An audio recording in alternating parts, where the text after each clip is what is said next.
sahabat SMK, selamat datang di media pembelajaran interaktif Informatika. Materi kita pada pertemuan kali ini membahas tentang dampak sosial informatika. Terbagi ke dalam beberapa submateri sebagai berikut. Yang pertama, pengertian teknologi informasi dan komunikasi menurut para ahli. Yang kedua, fungsi teknik informatika dan komputer. Yang ketiga, peran dan manfaat teknik informatika dan komputer. Yang keempat, sejarah informatika. Yang kelima, bidang studi terkait teknik informatika. Yang keenam, profesi terkait informatika. Apa yang dimaksud dengan dampak sosial informatika? Informatika mempunyai konsep dasar, teori, dan perkembangan aplikasi tersendiri. Informatika dapat mendukung dan berkaitan dengan aspek kognitif dan sosial, termasuk tentang pengaruh serta akibat sosial dari teknologi informasi pada umumnya. Penggunaan informasi dalam beberapa macam bidang seperti bioinformatika, informatika medis, dan informasi yang mendukung ilmu perpustakaan. Dampak sosial informatika adalah perubahan sosial yang disebabkan oleh perkembangan dan penggunaan teknologi informasi dan komunikasi atau TIK. Perubahan ini dapat bersifat positif seperti peningkatan akses ke informasi dan pendidikan, atau yang negatif seperti hilangnya lapangan pekerjaan dan kesenjangan digital. Adapun beberapa tujuan pembelajaran dampak sosial informatika. Yang pertama, peserta didik dapat mendeskripsikan fungsi dan manfaat dari pembelajaran informatika. Yang kedua, menjelaskan sejarah perkembangan teknologi informasi dan tokoh-tokohnya, mengenal berbagai bidang studi dan profesi terkait informatika. Yang ketiga, peran informatika pada bidang lain dengan baik dan menyajikan dalam bentuk prestasi. Materi yang pertama, pengertian teknologi informasi dan komunikasi atau TIK menurut para ahli. Yang pertama, menurut Susanto, teknologi informasi adalah sebuah media atau alat bantu yang digunakan untuk transfer data, baik itu untuk memperoleh suatu data atau informasi. Yang kedua, menurut Eric Dixon, Harper Collins Publish Here, teknologi informasi atau IT, penanganan informasi dengan sarana listrik dan elektronik, mikroelektronika, merupakan suatu unsur kebutuhan manusia yang di dalamnya mengambil dan memindahkan, mengelola dan memproses informasi dalam konteks sosial yang menguntungkan diri sendiri dan masyarakat. Materi yang kedua, fungsi teknik informatika dan komputer. Fungsi teknik informatika dan komputer terbagi menjadi tiga. Yang pertama, teknologi berfungsi sebagai alat tools. Yang kedua, teknologi berfungsi sebagai ilmu pengetahuan atau sains. Yang ketiga, teknologi berfungsi sebagai bahan dan alat bantu untuk pembelajaran atau literasi. Teknologi berfungsi sebagai alat tools. TIK digunakan sebagai alat bantu bagi pengguna atau user atau siswa untuk membantu pembelajaran. Misalnya dalam mengelola kata, mengelola angka, membuat unsur grafik, membuat database, membuat program administrasi untuk siswa, guru, dan staf, data kepegawaian, serta keuangan. Yang kedua, teknologi berfungsi sebagai ilmu pengetahuan atau sains. Dalam hal ini, teknologi sebagai bagian dari disiplin ilmu yang harus dikuasai oleh siswa. Misalnya teknologi komputer dipelajari oleh beberapa jurusan di perguruan tinggi seperti informatika, manajemen informasi, dan ilmu komputer. Yang ketiga, teknologi berfungsi sebagai bahan dan alat bantu untuk pembelajaran atau literasi. Dalam hal ini, teknologi dimaknai sebagai bahan pembelajaran sekaligus sebagai alat bantu untuk menguasai sebuah kompetensi berbantuan komputer.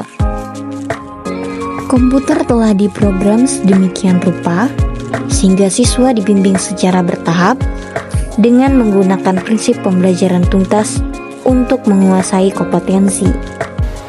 Materi yang ketiga, peran dan manfaat teknik informatika dan komputer. Peran dan manfaat teknik informatika dan komputer terbagi menjadi 5. Yang pertama, TIK meningkatkan kemudahan dalam komunikasi. Yang kedua, TIK menghemat biaya. Yang ketiga, TIK mendorong pemikiran strategi. Yang keempat, TIK melindungi informasi rahasia. Yang kelima, TIK menghilangkan hambatan budaya. Yang pertama, TIK meningkatkan kemudahan dalam komunikasi. Munculnya TIK memberikan langkah-langkah ekstra untuk mempercepat komunikasi.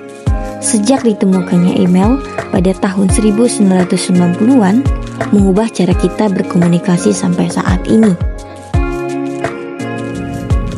Berkat smartphone dan media sosial, kita bisa menjangkau seseorang sejauh apapun itu dalam waktu yang singkat.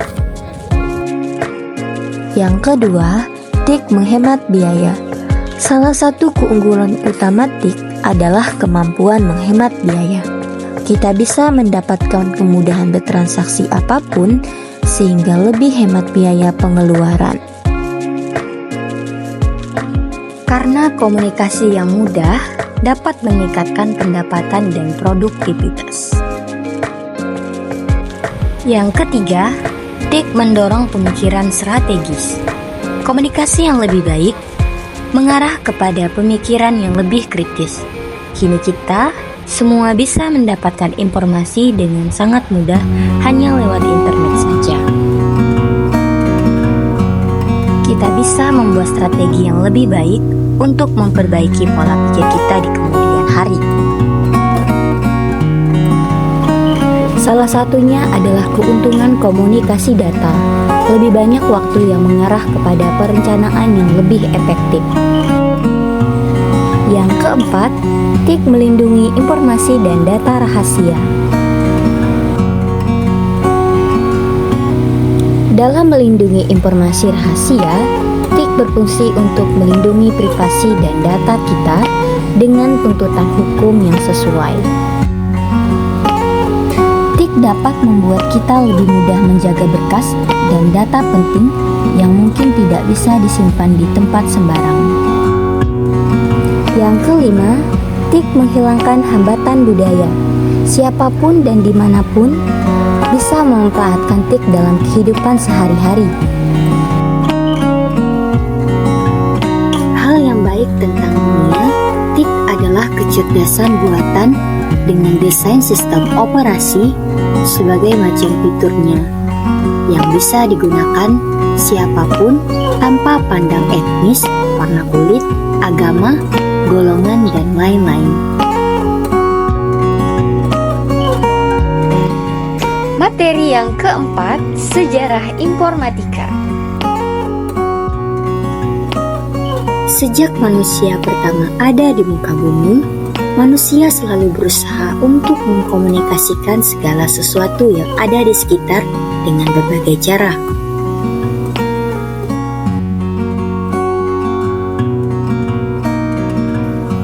Zaman prasejarah adalah masa di mana manusia belum mengenal tulisan.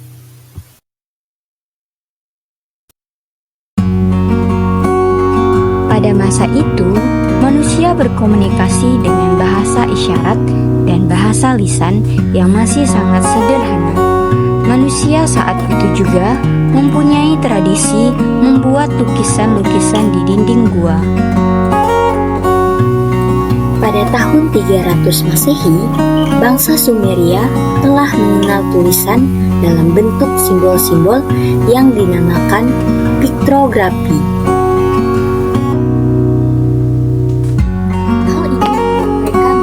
Hal ini membuat mereka menjadi bangsa pertama di dunia yang mengenal tulisan.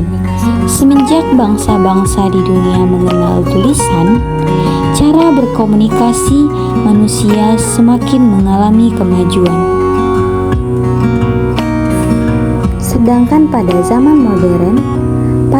modern, perkembangan informatika mengalami kemajuan yang sangat pesat.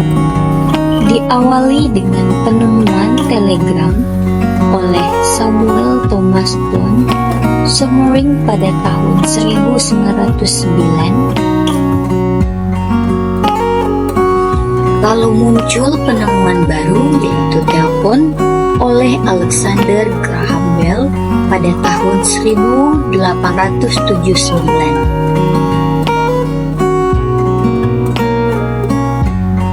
Setelah itu, TIK semakin berkembang dengan munculnya komputer digital pertama yang diberi nama EJAIS pada tahun 1946. Lalu pada tahun 1957, satelit buatan manusia pertama milik Uni Soviet bernama Sputnik diluncurkan ke orbit. Dan pada tahun 1969, ARPANET yang merupakan cikal bakal dari internet digunakan oleh Departemen Pertahanan Amerika Serikat untuk menghubungkan sejumlah komputer sehingga membentuk suatu jaringan. Peran teknologi informasi dan komunikasi dalam kehidupan sehari-hari ada banyak, karena keunggulan informat yang bersifat revolusioner dan memiliki jangka yang panjang. Melansir dari Intelijen Digital, TIK berperan penting di dunia, terutama pada era informasi seperti saat ini. TIK telah menimbulkan dampak besar dalam kehidupan sehari-hari. TIK telah menjadi bagian tak terpisahkan dari kehidupan sehari-hari. Karena saat ini kita hidup di dunia digital yang terus berkembang. Materi yang kelima, bidang studi terkait teknik informatika. Ilmu komputer dan teknik informatika merupakan salah satu jurusan populer di kalangan pelajar ketika melanjut sekolah kejuruan atau kuliah. Dengan pesatnya perubahan teknologi saat ini, lulusan jurusan ini sangat dibutuhkan dalam berbagai bidang dan industri. Dalam jurusan ini akan mempelajari tentang algoritma, matematika, logika pemrograman, pembuatan software, database, jaringan, dan lain sebagainya. Seperti apa bidang studi terkait informatika? Seperti informatika teknologi, rekayasa perangkat lunak, ilmu komputer, dan komputer sains. Setiap bidang memiliki konsentrasi dan aspeknya masing-masing. Jadi, ilmu komputer itu tidak sama dengan ilmu komunikasi. Mereka yang bekerja di bidang informasi jarang sekali mengatakan bahwa mereka bekerja di bidang informatika. Biasanya, mereka lebih cenderung menyebut dirinya memiliki karir di bidang teknologi informasi atau yang dalam bahasa Inggris disebut dengan information technology. Materi yang keenam, profesi terkait informatika. Adapun beberapa posisi pekerjaan yang berkaitan dengan informatika sebagai berikut. Yang pertama, sistem analis, yang kedua, back-end engineer, yang ketiga, front-end engineer, yang keempat, DevOps engineer, user experience designer, data scientist, product manager, chief technology officer. Posisi tersebut terus berkembang dan berevolusi mengikuti perkembangan teknologi dan kebutuhan industri yang terus berkembang. Kesimpulannya adalah perkembangan teknologi informasi dan komunikasi atau TIK telah membawa dampak sosial yang signifikan dalam berbagai aspek kehidupan manusia. Dampak positif yang dihasilkan mencakup kemudahan akses informasi, peningkatan efisiensi, peluang kerja baru, serta kemampuan untuk berkomunikasi dan berkolaborasi secara global. Teknologi ini juga memfasilitasi pembelajaran jarak jauh dan layanan kesehatan. Penting sekali memanfaatkan teknologi secara bijak. Saya Elizabeth pamit undur diri, sampai jumpa di pembelajaran selanjutnya.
Segala sesuatu yang ada di sekitar dengan berbagai cara.